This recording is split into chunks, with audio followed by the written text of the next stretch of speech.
Why, baby? I know Papa, no, my no. I found it.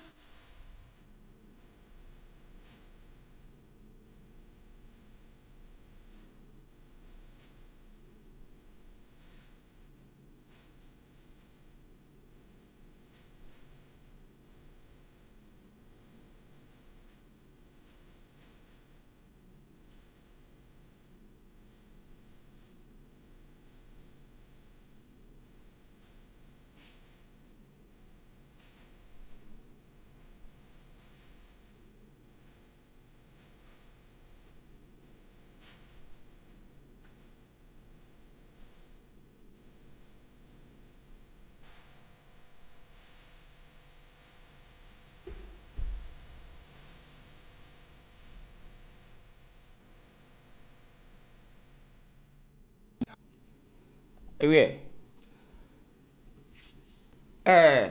sabi mpanin sɛ obi nkons nhyira ɛntɔn nsa mfa nhyira ne busuifoɔ ha yɛ nkwankwa nua ase yɛ ha yɛ the reason so yɛ no hyɛ page no na deɛ teɛ ne sɛ di kan bɛrima yɛ yɛfrɛ no Kofi Adoma no monka nkyɛ sɛ Kofi Adoma sɛ wafo afoforɔ a fa trende na ɛfa kyerɛ wo kuro ndoma ahene abakwasɛm ne wo nananom mpanin sɛ tie die Kofi Adoma yɛ nuanom ba enam se yenum bi no ye nananom te ase na yesua nyansa frifie na nya suku nko na ye de adwene to so na ye nko suku mama metan ye maame mu nti no yen de ye koso owiase ye te ase de ma broni ekwan a wode ye fa so a na wo yusu ye friend information war yen asantefo ye te ase osanteni bi a won te social media ase no onye obi a no onim no ho Kofi Adoma hwɛ ne ma wo yeye firi sɛ wafo afoforo a enye santeman ya bakɔsɛ ne amane so firi sɛ yɛhwɛ Kofi Adoma afa ye nua ba bi yɛfrɛ na Afia Pokuya tie wɔn sɛ ebre bia no broni enim sɛ de otuya propaganda wo media mu eti yɛn asantefo yɛte ɛhawo a ɛne abenedi a sɛ yɛtena se ema nkoda no bi ni nipa bɔnefo no di social media yɛsɛ ombɛdane amamre ne amane ani de tia asantefo yɛnim de bɛkɔ enti sa wote sɛ osanteni bi asebia mu onim nyansa ne mpanimfo wo fie na wo se ontena se ema mo mfa media no ensɛi abakwasɛm wo ɛda hɔ ɛko a yɛ nananom obɛko wo madi akon wɔ kuro no afrɛ ne Ghana no asantedi a wagye no enye sɛ yɛsɔre ya ne ma yɛte yɛ medase abrawa ne ma yɛkora so dabi osante di akon osante gye ne ho mena osante gye nipa fredom ene na asante aye kese eti enye democracy ene ma asante ye de waye ne tie nie pa Afia Pokuya sansa mo amuka ya na mo pesa mo yese Otumfour ne dom ahene sabia mu nana kyea me hene ne obi ankontokwa nti sa wo pesa osua nyansa na osua de a munya sa akasa ne ka de esa mo ka ne se na dom ahene pese odane amamre ne mpani nsam wani eno ano no doma ye kuro kitwa ntimi ni asante nkontokwa obabi asante so enene nkontokwa obabi tienie pa wo de mo pa mo nka brofo bi ko twi ko breman ye wonyansa ye bede benwene yasem mo nka ntra Afia Pokuya se wonte amamre ne amane ase na wonim eyawo a asantefo akom ewo media propaganda broni hye de ti aye a nei BBC ni CNN continuously destroy Africa through the media na so wonte ase na asantefo no say dabi ye nananom mogya wo hwiegu wo ma ye no ye ntena se menu obi nkase wako school na onyusu media no destroy ye nananom reputation na wo say o pesa o generalize ne say ene Otumfour ne dom antokwaja sa akasa ne ka sabi yewura woni obi anko ntokwa chese sakasa na efere jaika afia pokua sa wonte asante amamre ne amane ase a ka wono tum afei yentie ni sei osante hene oye dom enti efe no sei tutu ena wo aman bebre sanase enti sa wote Ghana na wo sei o si ye wo unity system enu enti no yemfa info sem sinchen ya na mabusa wo sei sesi abrofo ji wo mu democracy free nsem China for ji wo mu communist inferior tax free nsem a eden na wo na agina so asema bibusa wo no me chia busuafo nyina ya no hye page no mesrew hye page no now de atia ne se enioma bia koso wo Ghana na do ma hene pese odane amambare ne abakwasam ne mpani nsem ani no an tietietia de wo mu ano no obia ni do ma ni ntokwa ena na do ma hene woye ni kuro do ma ewo bono na do ma hene nkasa ma bonofo na ye ka kire mo se o se tutu ye kese oye nyame kese na enei nananum a aba akọ ne bi edi ne ho adanse e ka de o se tutu ayenti yes mo kasa mo se afre ne ken mo se wonye ken yate enye no asem former president John Mahama ka asem bi wa sei na yese from the horses it to mouth bo mo chiche firi nso ase be ka kire o se wodan chemo wa yenye na chinyi onipa boni ni ya won oni nka yese be obi ton san kire ne busuefo ne bu abu ne konkom aso fi se eto de adin a yemfre okrom hene ese ote ase emu ye din a yemfre okrom hene asem kase bi se Ghana okrom he yemfre no enimonyam ebeba Ghana enye okrom hena tie niye pa eti sante hene enyi nyinam ensolve Ghana problem entokwako a nipa bi ko ntokwa hunu amanyosem asisie ne kro no ni nyina asi a yemfre na asa etu sante hene na monkodai mo se mo kotena brochire na mwasem wano na obi a wayi yaye na waye Ghana yiye no ye yi boni aye muntie John Dramani Mahama papa yi waye former president edru baabi no o se nya sante hina anka Ghana boye we waye former president tie niye pa eti afia boku ya ne kofi ando ma munhwa yiye ne yenim de moye and de amuamu ne se yanso ye nananum de ko school ni bi nti ye yete de wiase kwa ase tie niye ye nananum de ko school ni bi wo muntimi nkyira ye hwe obi wo de opa de pusama muntimi nkyira ye hwe muntimi hwe ye de tie no no esa wote ase esa afa de omu ne se papa yi ye friend former president Mahama o se sankenye na ase tutu abebi okro bia sante kotoko hena de otikrawi ene brawe ngoma so yewura santema ewura enka Ghana boy na nipa boni ni a eka no nko na nka edwa no nyina aguo no sabi ye tonsa ye gunsa egu ni konkom ho aso se wo so odi asante ho tan ebe se ni mu na wa pa asante esa ye de sabi ebubu a enkogu ni konkom ho aso epiao de tie ne se untimi nta asante visa asante ye di kun ye nanan mo di kun ahwe mo jagu tie nie ye nanan mo jagu asase no so enti ye ntwen se na ase tutu na meyi ne ho ano na nanan mo a suku no mo ko ne ko bi mutu kwan ya yetu bi sika no mo wa ye wo bi nimdie ni nyansa na ye wo bi muntimi nhwe santefo enti ye ne nanan mo no ye de ye ni hwe kura ye se ye wo ya mamra ne ya mane ne ye mpani nsem tie ne ye pa eti me ba bia bi frɛ ni sɛ broni edi ade bia frɛ ni information battle edi defeat woni patuntum eti sawo no Ghana ni bia wote mantwea bi sɛ wo be gu santefo ani mu ase na enedi ade ye wo democracy o constitution ni mu no o sengelo Otumfour as asantehene and the paramount chief eti wo santehene o hene ne nyepe sawo mpo o hene ni santehene enyepe na adoma hene wo ya adwuma ma aban Otumfour nya adwuma ma obia eti de tie ne se na adoma hene di pusama otwene mu ni betere ye pe otimi ni santehene enyepe eno ye tietie obete ase so wonte ase afa otiri ko bodem now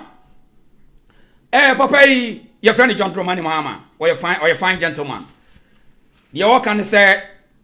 Otumfour de save Ghana muntie. When we had the crisis with the economy in 2013-2014, Paul will know all these things. We had implemented a single spine pay policy from Professor Mills' time. And 2012-2013 was when the arrears were kicking in. That is after placing everybody on the spine. And so we overshot in terms of revenue. We had been assured that it would be revenue neutral, but it turned out, to be quite a burden on the budget. And so wages and salaries went up astronomically. And once we had paid wages and salaries, not as bad as it is today, but something similar on a much smaller scale. And then we took out interest on loans and all that. There was virtually nothing left for it to do anything, And so we did the Seiji Forum, in which PBO of blessed memory, was one of the prime movers together with Kwame Fianim and the others. And after that, they came up with a homegrown fiscal consolidation program. We tried to implement it, but the international investors, they didn't believe that we had the discipline to be able to do it. And so, getting to speed up these negotiations for a program for us. And he readily accepted. And because of that request, he got ready, he called Jim Wilson, he took a flight, he flew, met him, they went together to Washington, and Jim Wilson took him to, at that time, the IMF director was Madame Lagarde. Yeah. And they went and saw him, getting to speed up these negotiations for a program for us. And he readily accepted.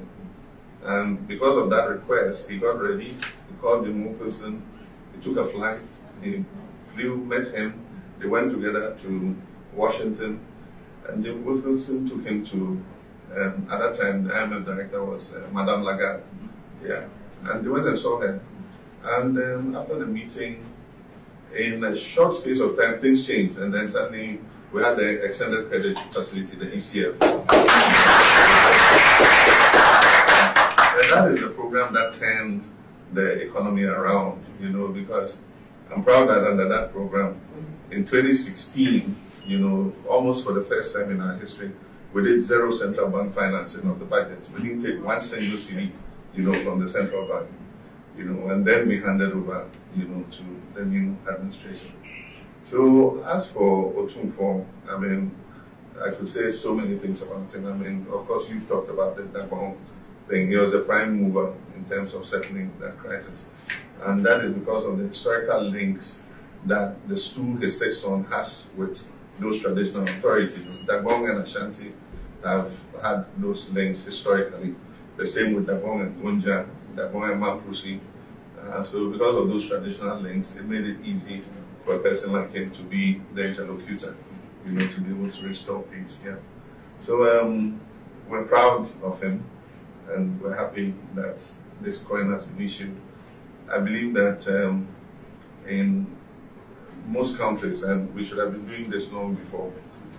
we commemorate events and people using these coins, and they're a store of value. If you go to South Africa, the Krugerrand, it's quite famous worldwide.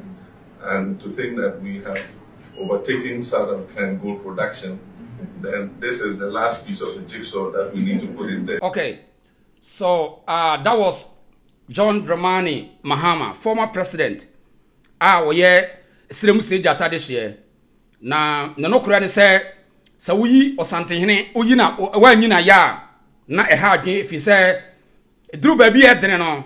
say wanko na say tutu osantehene wo ama na anko Washington anko hu IMF wa kana mamu na anko yie se de mu hu no nei wo say pre say yento obama no enya no nko a ye kire wo say na no me be kire mu the definition school fo no a sabe mu ko school kakra na mo adwene no ase no ye kire wo say ye kase obi yo kin and answer whatever ye nipa ni dwumadi a wodie na chese nipa we ye kin. It doesn't matter say and reflect your constitution na mu kura na a single Otumfour out say Osantehene and the paramount chief constitution under the chieftaincy act no it is opposite usua dia enye kin asem ne ye kan wo ade Asantefo aye no Ghana no so person build Ghana now we pan Africanist now say we shouldn't talk about enkofo a war impact no one build Ghana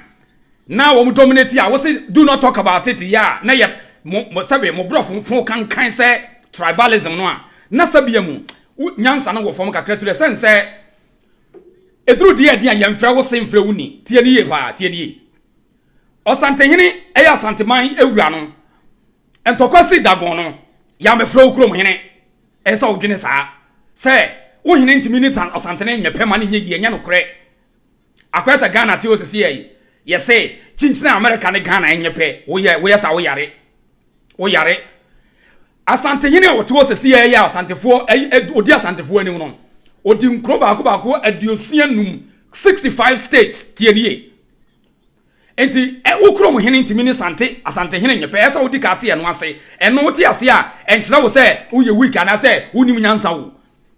Ukrom hene se ya nwona fante esrem bono he baby a otibia ukrom hene ni Santehene nyepe tie ni yesa enye sa akro na mo chechere no mo se nkora na dwede wotan bia so mo fi se meminu sa America so wo ye nhwe enye yi de o se ye ne se esese ye 15 tentem ba here is the case here obetimi anya afia pokua ne kofia domamo na yaja amanyosaw de amamo mu ye ya amanyosaw amanyofo mu no makodi dia no masere ankoye afedie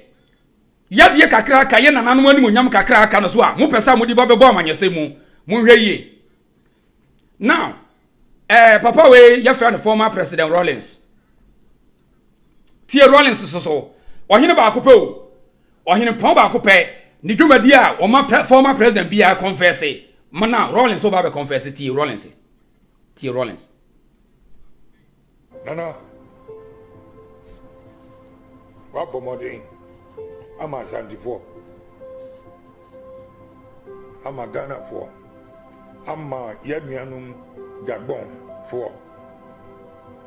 to have gone as far as you did,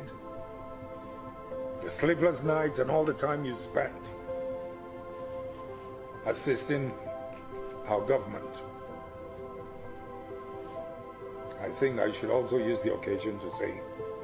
a big thank you on behalf of our people, and especially the Gabon people, for the effort the president has also put in. He's brought about peace to that. Now we started talking. Okay, so that was former Flight Jerry John Rawlings. I confess say na say tu abomoden it wo say no hwan eto dia dia santimawura ene ye frɛ no eye wo aye okrom hina fa ne dia bra ne ntie eti sa wote Ghana na wo say on kan kyerɛ ma say Ghana ye wo hene kɛse bi wo Ghana na wo say me de wotan ene ahoye a ene pesaminkumnya jealousy and envy will create unnecessary tension said the dandom ahene ye na wo twatro wo hina wo say ahenie now say because of some won koda bi tete America say emrantia bi nidi Asantehene atem na ye me onye ne nanim onyam no ye nyina me pa sabiamu ye nananu de ye se ye kan ye anto ye de trije tie nie pa on nti koda no mpanifo bi han koda no now Mahama confirm say Ghana senye Santehene obi ani ho eno ye one former president Rawlings say the same Asantemawura ye ene ma dagon abudu ni am dan ntokwa no otunso ogu so nyinu gu so now papa we kofo wonu say the same former president mo hwa de tie di wo kafa enipa ba akopɛ ya wo ye Santehene ya wo a odi Asantefo anim hwa de wa tie kofo president no na hepek ya hyehyɛ ya bibia wiase nke Ghana sabi ya sikasam ngahwe ase no ye kukuru ya hu ya na last minute na nkasa ibasa nkofo bia wuram me dia metia menim sɛ o ya wie hepek ya kɔ last minute manya message say hey o hepek na aso awie no asem bia pie mu wɔ World Bank ani IMF ho a ya be ya asem ebogu ba yira me hey we dey mending ejuma ye be pie me nu komiensa enim sɛ ya tutu sikasemi na wie na naso obakwa America obakra na de anyam so be no na eseso ade na nadwame hin ko ne na ekro se kwa den se no agya na nadwame hin Intimate ho me kwa ben me fa so a kokoko castle mi ko bi opuna na jabe ni na fe na ka me se metua Otumfour ho ne ade msena na am so no so man ma no sa asem dam so o tena se na me dia mani no se okwa nso ka kire na se kwan bi obefa so ama World Bank president wo hunu me kure wo mu omo hu na sanse share ya bra ko du di entimi be mani se me de kire na ka kire na jabe ni se na jabe ni wo free me office no asem no se na musi edrufa no na sabio na wono susu ni me fo pa wa ntwene anka so obekwa ko duru America sa na oni opem so akokasa wo free me office na me ofafo akwa report masate na minimum I need a viva telephone call nana Otumfour phone wafana sami na jamkan na samre no na wofense no sa on no ento the phone ma wofense na mkasem na che Mr. Wofense ampara panyin say all right na anu ne adi free hippie come ihwe mudin na se ade anyame ne nsa wo mu nti media Mr. Otumfour no nyame no na bre santimai ya no de sum gana men na and kwam be bre so a me be di president Papa Otumfour onso ya dawase what ya say Mahama ya say Rollins na watu wana nanu wonsia do it is a we young person na obehwe me video a de mpesa me kire onyina ne se ye ni bibia ye nasisu ye frɛ ye bibifo ye ni hwe ye nasiso if you say enkrofo ya metoda me no munya problem kese Christ how pan Africanist for no obi a we pan Africanist ye busa say what is your foundation how person do country you have nothing to tell me if you say democracy enkodai witnesses here abaye a dangerous game for the young people to follow politics the whole continent communist style Ghana for any Africans we have no idea eti we are pan-Africanists are ye busa say what is the foundation a dear foundation amo most of the pan-Africanists no we are double standard in Kofua I don't want to deal with them because the jealousy petty mind and the person who fight here cause that's why the reason is say the reason why we should protect our traditional settings we need to protect our traditional settings to the extent that we have nothing to use it to build our continent. And the only thing is separated the African from the other world is we have traditional values. And that values, it matters a lot when it comes to development. Now, only one I have destroyed and said Bruni are penetrated to our traditional settings. TNA Bruni are penetrated. It is a way of being intelligent. Now, we see how global settings you will never understand the reason why we must protect our traditional settings. So we are tibon cause now say wako media school be we are journalists, we are broadcaster. So opesa magic your traditional settings no man conflict with the European standards are who didn't say and you think Kofi Adoma me share interviews how we are create trend on create education them trend there ebema confusion see Kofi Adoma you are one. Stay away from Asante issues. What you say? Because Abrofo Besine, omo continue using the same media war to destroy Africans out today. BBC, CNN, destroy Africa through the media. Enti afia boku ya sa wonti die nti a obi be kame papa, me nye din me nkama no ntu a. This is the reason. Ye ja amanyosem maamo. Muni amanyofo ne didi nom sere, afia boku ya ne Kofi Adoma mo. Mu wie ya adwuma no mo anye. Monkomoko. Munhwase na mun criticize amanyofo no sa wontimi defend o tradition and culture shut up kamano tu mafia pokuya what you say say ye ja politics na mam ye ja mamu a enema nko yie amanyofo ya sa atwa mo asate ahemfo ne app emas development as ko traditional areas ne enko enei mo pesa mo de ahemfo na mu twetwiri form tie nie pa de ya kan say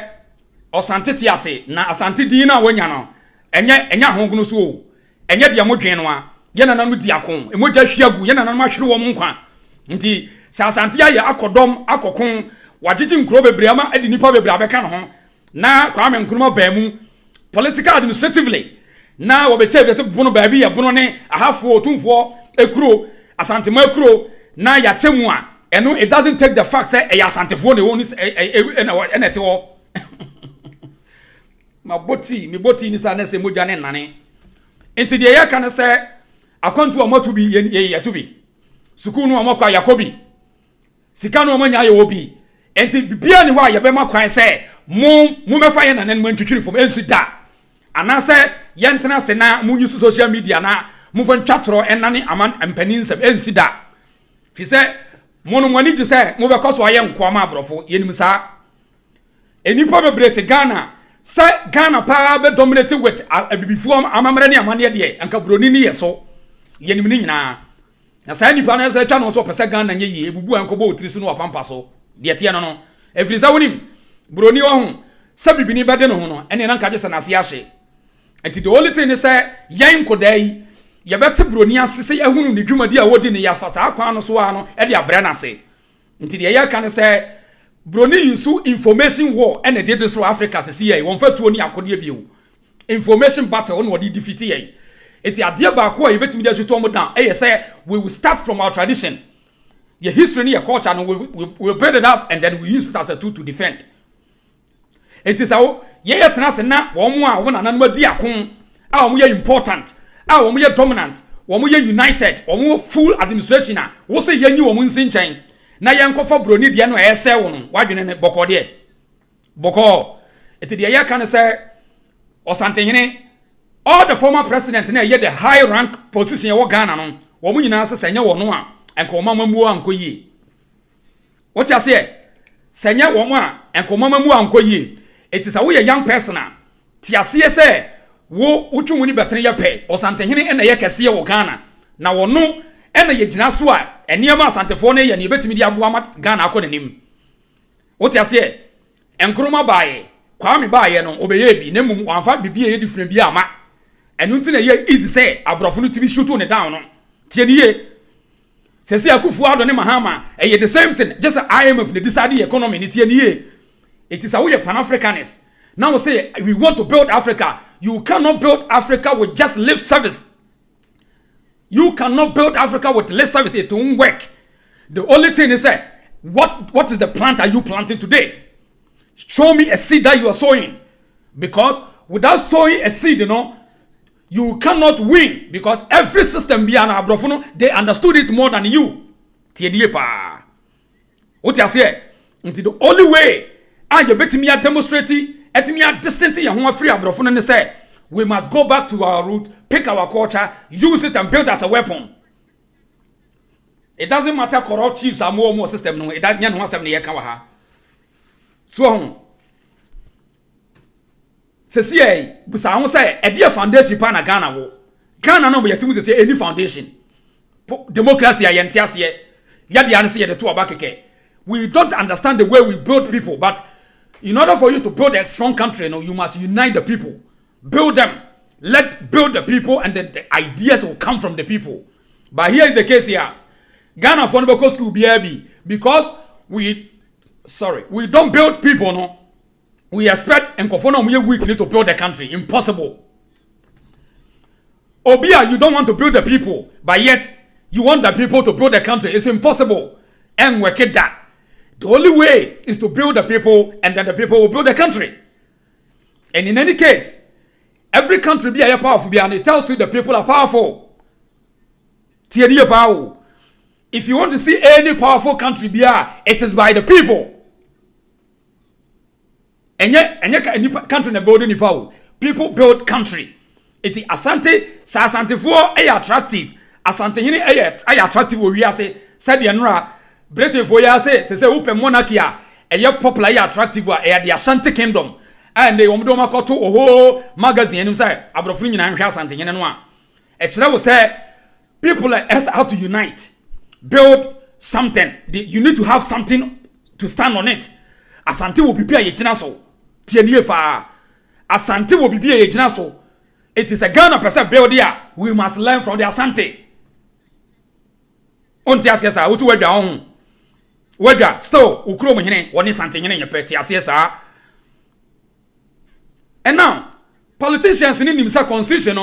and change the traditional settings and see that, especially Asante for unification, no constitution, and the bet me are taking that Asante for no, it will never happen. TNA, you know why? Because Asante for are very strong than the constitution now. We are strong, we just respect it as a law. Because any pan a yamra any party any pa Asante for him say ya de mrano ya ne de govern ye ho ba ye ne ye mra no tie nie pa eti wo se bia wo dwen say constitution no na e ba ba chekere wo man anya no e nipa na ba chekere wo man no enye constitution ba chekere wo man nya no kore broni de wadwene ne di agro e won krata asem ne book sam ho Asante for edi sunsum no nipa na e chekere kuro entintina yewura Asante hene wo koji kuro bebre e unification e a signal to tell you say we need to come together and definitely Nkodano will come out and then they will build the country. And the Asante ya attractive wa, that is the reason. Asante ya Konoa, that is the reason. It's the unity. The unity in the Asante kingdom. The proper organization. It's a development na enkosono. It's a source and answer to two shots as wakani pa boom, waka boom, after bonini bepi, yabe pomni pa bonini na anafe no, papa si. Into the atana say, ne diatro, katro, said ya na do mahine ye no. Na do mine person Dani amamre ni amane ye no yes Asante for no ye ntiase ye ne ntiase ye chena etimudi Moses Asante ene obi kontokwa ye kontokwa bia but ye tiase ye ne say ye wo information battle asema me ka to ho me mpe trend minim say de mpe sika owi ase enye social media na be ma sika tie niye but daachi yankwa menti abakwa 79 ene mpanin 70 na me kasa asem we ti ye kan say Ghana pese ye yia they cannot and will not build the country without a foundation. And the foundation today is the tradition and culture. And you cannot bring Asante down whilst you want Ghana to move on. It will never happen. Madam Usiafo now say,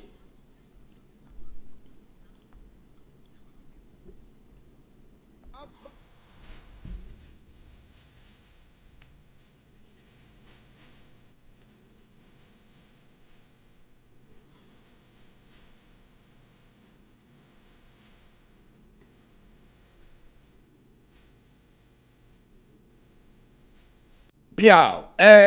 mami na busuafo nya adwuma Kwame Gods me da say. Saaso na Bernard Abdumaku mensa me chia Bernard me chia mu nyina abusia ya no hye page no hu ensam bi we say no bia na wonte ba bia de ntia ye we nyina ne say yenim hawa broni di afam eti say wan tiase o power of domination a ye ka hwea won tiase wadwene say broni ne be save broni bia nsave Ghana ni bia nkosi aga matuka tutu kwan bebre broni nsave Ghana ensi because broni wo kire ne ma say de obeya da bia bibini ba be hye wase da bia broni kire ne ba say de na obeya obedi bibini sukosi say da bia na obeya master tie niye Bernard say Bernard Adobakumens say greetings commander, we are always learning keep on keeping on soldier, learn your history to erase the white man mystery. Me da say Bernard me da say pa oti oyati asefo eti de tie ne say de mo ye no insa say modibe chane mo energy dia come politicians no unti me fa Asante ne doma yeko sa asem ni jaka etan doma ye kuro kitwa eni Asante ntime nko nya ne ensi bibia sa ni ho bono fo no Asante fo nko adodo ne guo eye Kwame Nkrumah ene de administrative system ba ye no person wuru Ghana nyina no ene wo de call unity system no ene yetimi ene ye ne eti Nkrumah de obeye no eno so take the fact when timi anka nto say bono ne afo nkro bebre no a Asante ne konje ene de dom beka no wono age afri sande nyene say ensi ye bibia sa ni ho nti na do ma hene se ne wakosku no ye judge no ye adwuma ma ban na wo say opese o ma broni ne bedi ye so o ma brofo ene ye Ghana fo nye dia Asante ye nka ho na mu ye ma ne kwan so da ye ma ne kwan ni enim se social media no sabie nipa bi abon manante bi pa say wo mu ni ateba ye mpanifo tie ye ni watemo ba nsema ye kan ye nwina nwensem anwensem ni ye nwene ye ba nwina kire mo nti mu amoye na ye na domani Asante bi ankon nemmom se enkoato adwene no wo bi ebitrim na yengu ahemfo animu ase na ye fantikire ye ninye no oboa ensida say to oda hai eja wadwi nsuo be bo dai nsuo be ye bo dai santehini nsuo be ye bo dai wo to bo so na taso enko ba bia wo kwa fa wa ho odi nyina no hwemani na menka asem wo nkyerɛw ba bia wo fie no fa wa ho odi the energy that you have no fa promote wo krom hene na be maka na gina ye dia me pesa Ghana for ye no so wonte mase a ufri esrim